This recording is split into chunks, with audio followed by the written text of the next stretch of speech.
Estimado docente, doctor Guión, saludos cordiales. Bueno, el día de hoy vamos a explicar este caso clínico, en la cual es un hombre masculino de 29 años de edad, natural de Medellín, residente en Cisneros, Antioquia, es desempleado.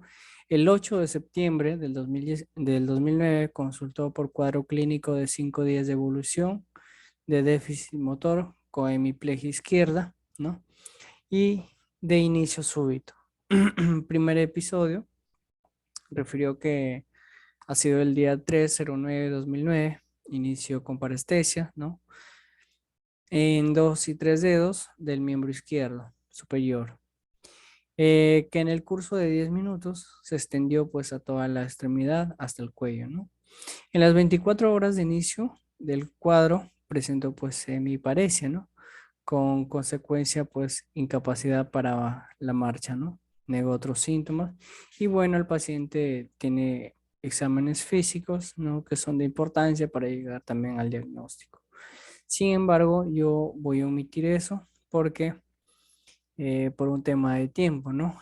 Pero voy a recalcar acá los puntos más importantes que me piden para llegar a este diagnóstico. Bueno, como puntos importantes tenemos a los datos básicos, a los no modificables, tenemos el sexo que es masculino, 29 años de edad, lugar de nacimiento, Medellín, ¿no? Cisneros, Antioquia, motivo de la consulta, pues remitido a la consulta de nefrología, tiempo de enfermedad, pues hace 5 días, forma de inicio, pues de manera insidiosa, curso de la enfermedad progresivo, ¿no? En las cuales no son modificables, pues el peso, ¿no? Que tiene obesidad, 84 kilos, talla 1,70, índice de masa 29, ¿no? Bien, el paciente presenta signos como hemiplegia izquierda, ¿no? Hemiparesia, rubicundez facial, también presenta leves edemas maleolares, ¿no? Arreflexia generalizada, Babinski, también presenta Babinski positivo, plegia braquial 0,5, paresia crural izquierda 2 de 5, sobrepeso, ¿no? Ya que tiene un índice de masa de 29, tensión arterial, ¿no? Hipertensión 170/100. Y con respecto a los síntomas, pues presenta parestesia y ataxia, ¿no? Otros antecedentes son básicos, como por ejemplo antecedentes personales, como la diabetes mellitus 1, en la cual ha sido diagnosticada a los 8 años de edad, con tratamiento de insulina NPH, 30 unidades en la mínima y 10 unidades en la noche, ¿no? Presenta hipertensión, eunecmia. También presenta antecedentes familiares, perdón, en la cual no presenta. Y bueno, en los problemas de salud he considerado, por ejemplo, el síndrome principal, que es la incapacidad para la marcha. El síndrome secundario son síndrome locunar, síndrome sensitivo puro, síndrome sensitivo motriz, síndrome piramidal completo y otros problemas de salud como por ejemplo hipertensión arterial y sobrepeso, ¿no? También en la hipótesis y diagnósticas, diabetes mellitus 1, como otra, hemos considerado infarto súbito en la región superior y anterior derecha del bulbo raquídeo, ACV, lesión hiperintensa, totalmente, perdón, talámica derecha, también infarto locunar, ¿no?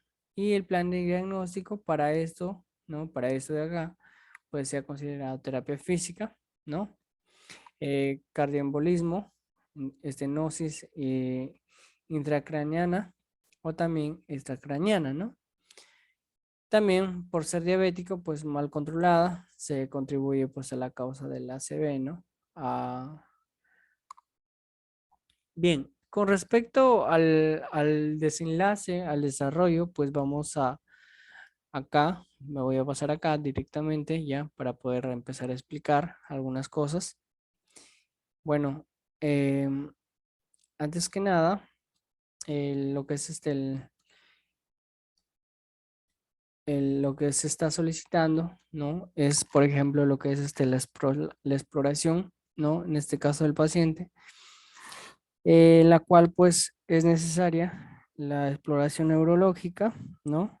Como ya que es una herramienta clínica, pues más importante, ¿no? Que se cuenta lo que es la medicina para la detección y diagnóstico de las enfermedades del sistema nervioso. Bien, como primer punto, eh, tenemos lo que es respecto sobre la importancia de la exploración neurológica, ¿no?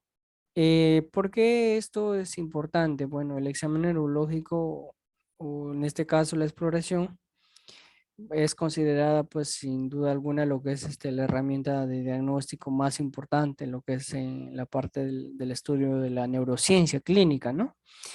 Y el propósito de esto es que persigue lo que es la exploración neurológica, en la cual van a depender diferentes puntos, ¿no? Por ejemplo, como por ejemplo establecer si existe o no una lesión o una alteración funcional que puede ser del sistema nervioso o también del sistema nervioso, o tanto también como el que puede ser el sistema periférico. También, por ejemplo, señalar lo que corresponde, cuál es la topografía de la lesión, ¿no? Y alteraciones también funcionales, ¿no? Y también el otro propósito es apoyar para conocer cuál es la naturaleza o en este caso el, el que ha producido pues dicha lesión, ¿no? Que puede ser pues muchas, ¿no? Por ejemplo, tenemos hemorragia, puede ser infarto, absceso, tumor, entre otros que pueden inducir pues a esto, ¿no? A esta.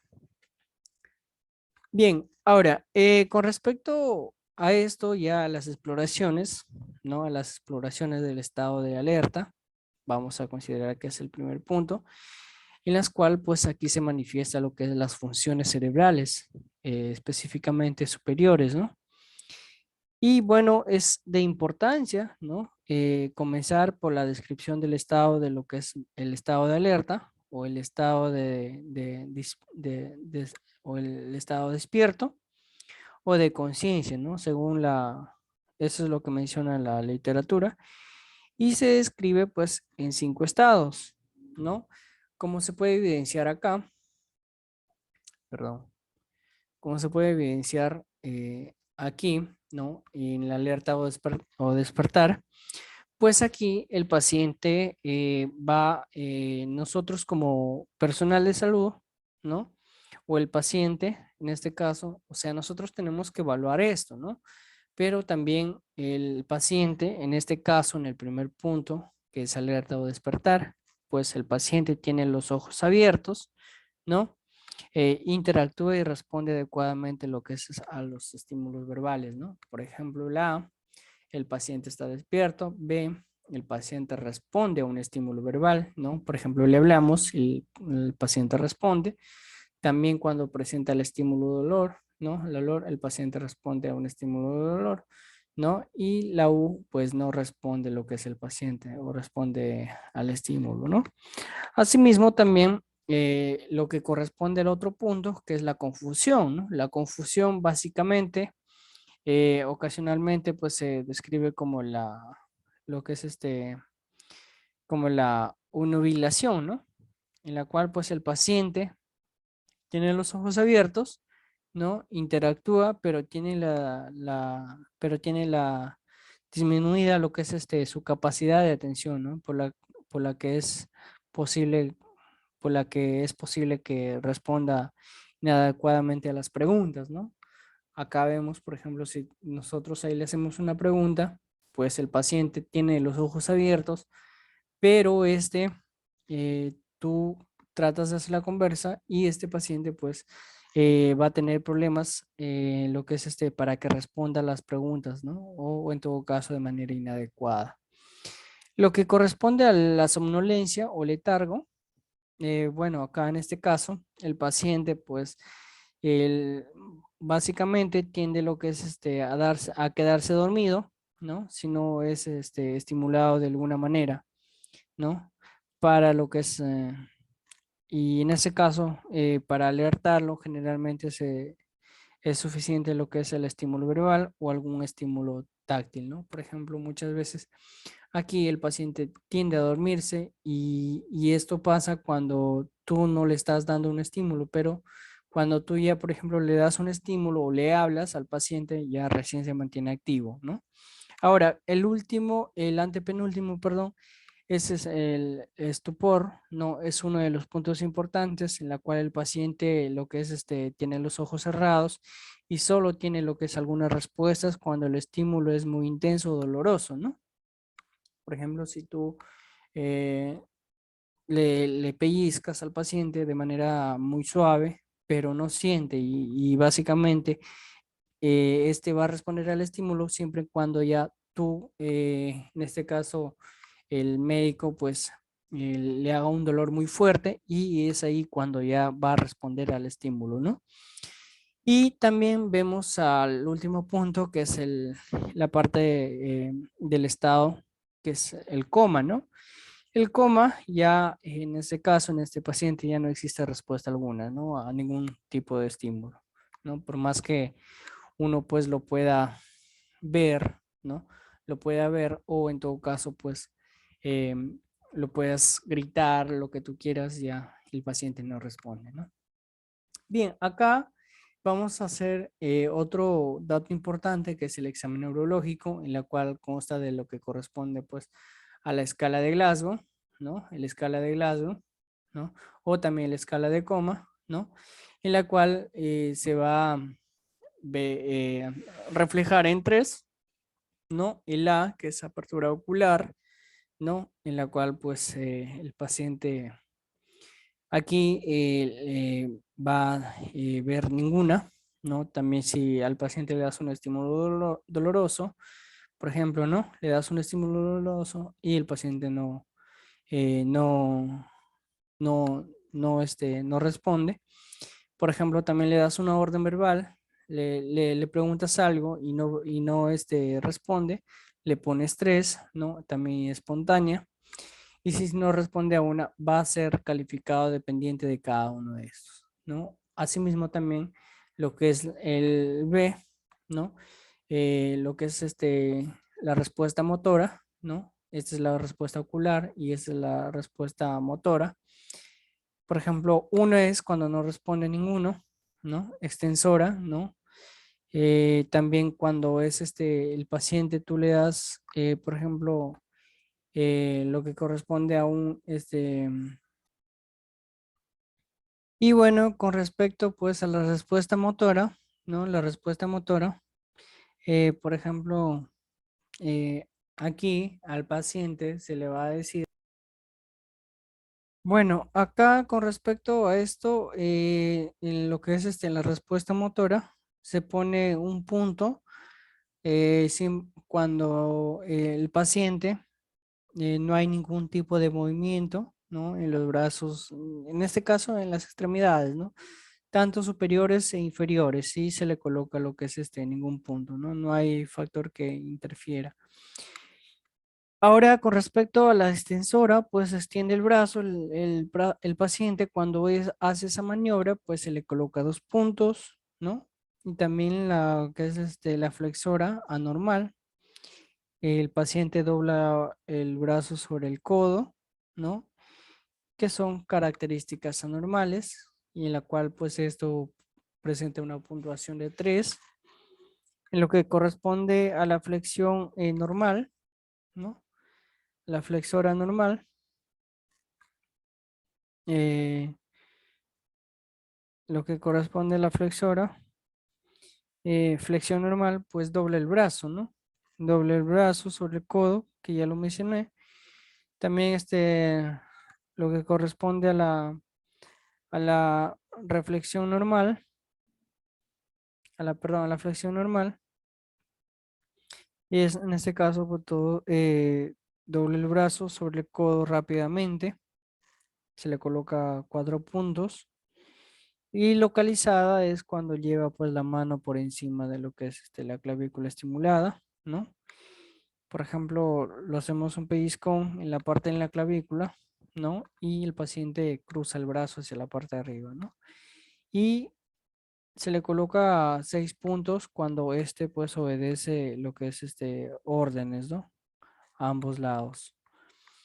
Bien, con respecto a la respuesta verbal, básicamente todo inicia desde la parte de arriba, ¿no? Al paciente se le va a poner un punto cuando no se oye respuesta o no hay factor que interfiera. Se le coloca 2 puntos cuando solo se escucha, solo escucha solo gemidos y quejidos, ¿no? Entonces, cuando eso se ve en el paciente, pues se le coloca 2 puntos y se le va a colocar 3 puntos.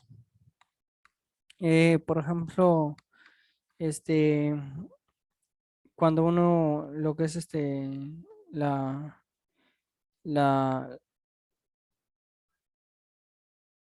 cuando las palabras, por ejemplo, acá le dices una palabra intangible, ¿no? Y el paciente, pues, expresa eso, ¿no?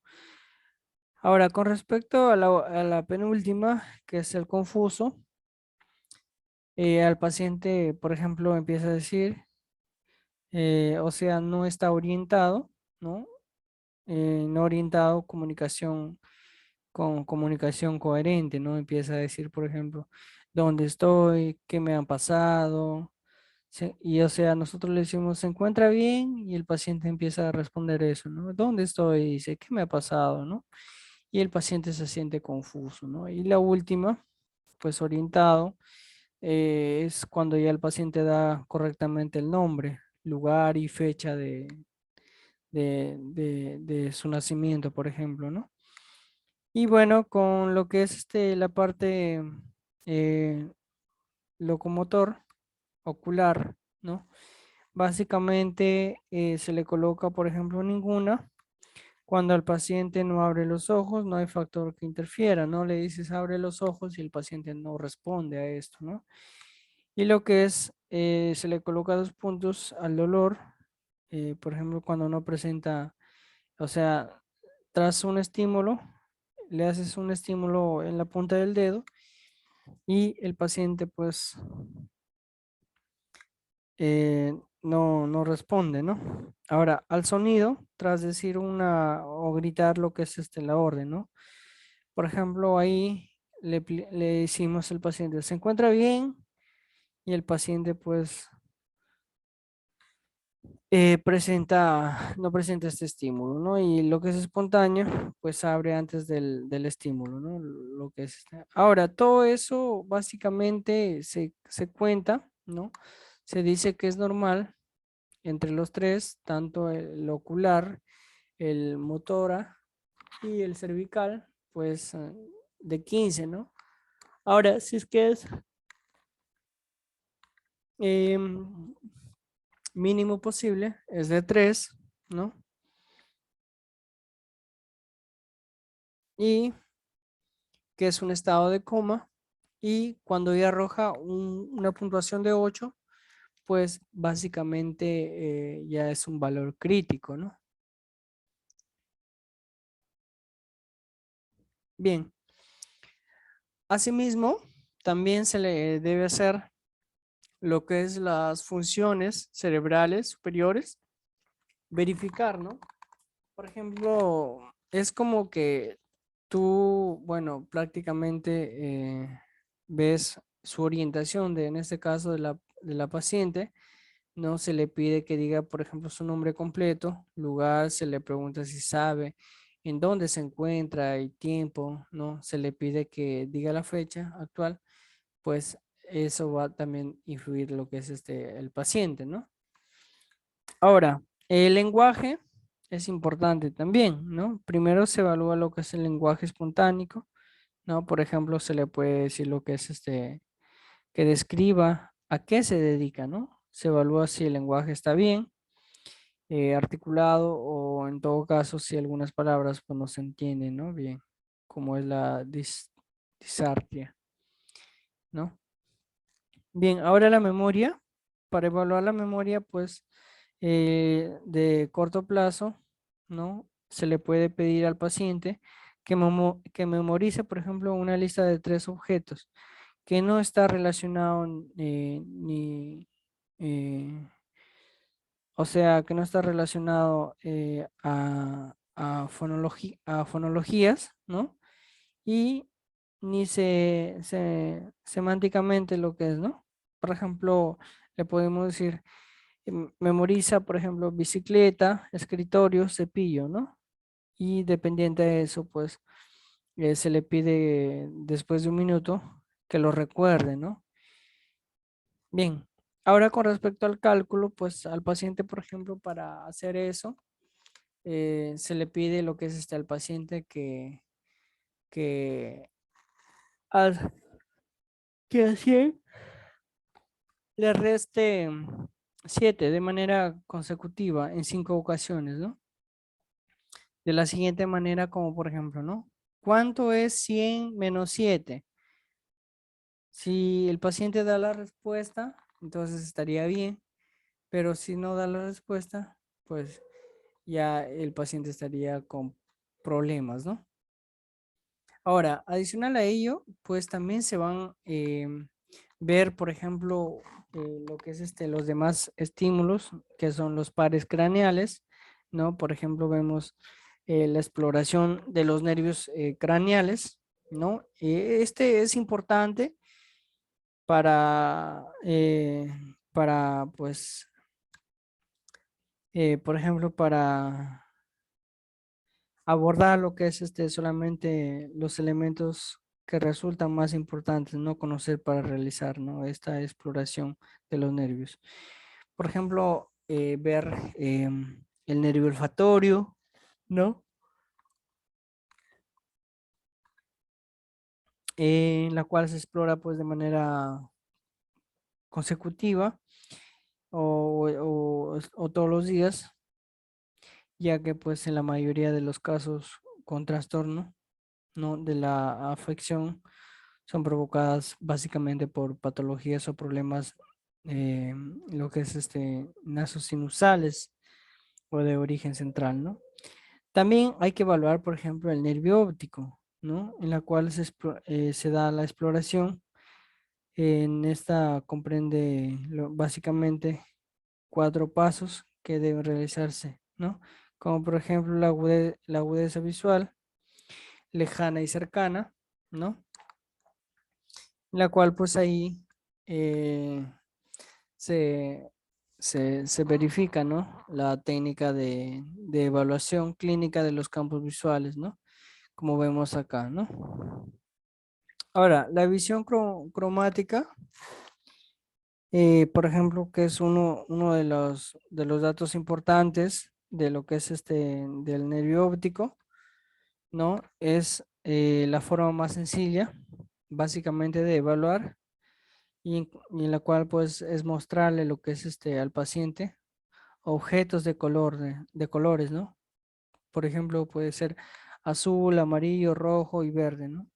Entonces, en ese caso, como se ve acá en la imagen, pues se evalúa cada ojo, ¿no? Por separado. Entonces, primero se le pregunta lo que es si distingue el color, ¿no? Y después se le pide lo que es que lo nombre. En la cual una alternativa más compleja, si se cuenta con ella, ¿no? Es realizada la prueba, ¿no? Que consiste básicamente en mostrarle una serie también de láminas donde aparecen círculos rellenos de múltiples puntos, ¿no? Ahora,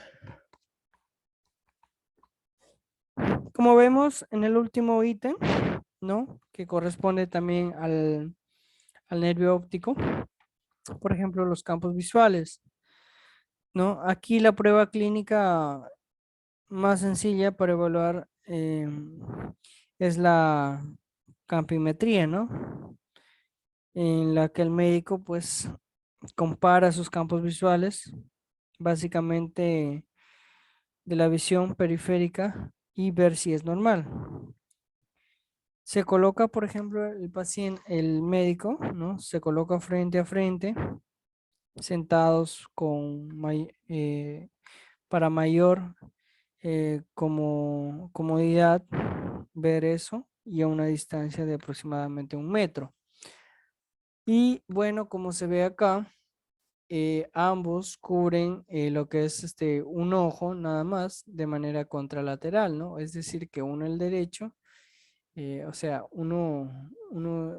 el médico el derecho y también el paciente el derecho, ¿no?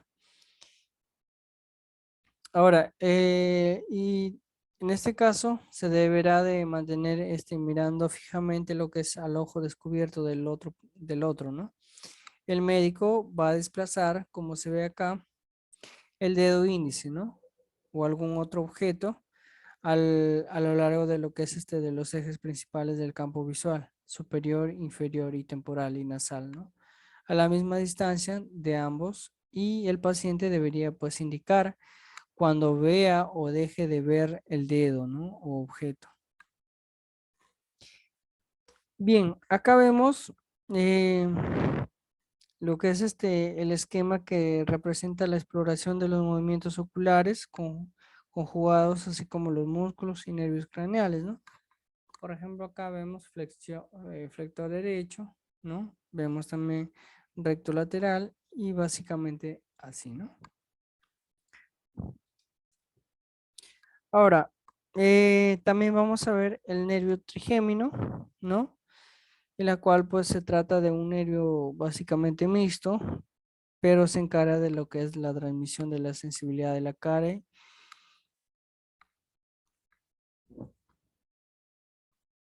y que cumple muchas funciones, ¿no? También ver el nervio facial y los diferentes nervios, pero básicamente se hace el detalle, ¿no? Dependiente de cada, que uno, por ejemplo, con nosotros como personal de salud, ver qué es lo que necesariamente se necesita, ¿no? Y bueno, eso sería lo que es la explicación. Y nada, muchísimas gracias.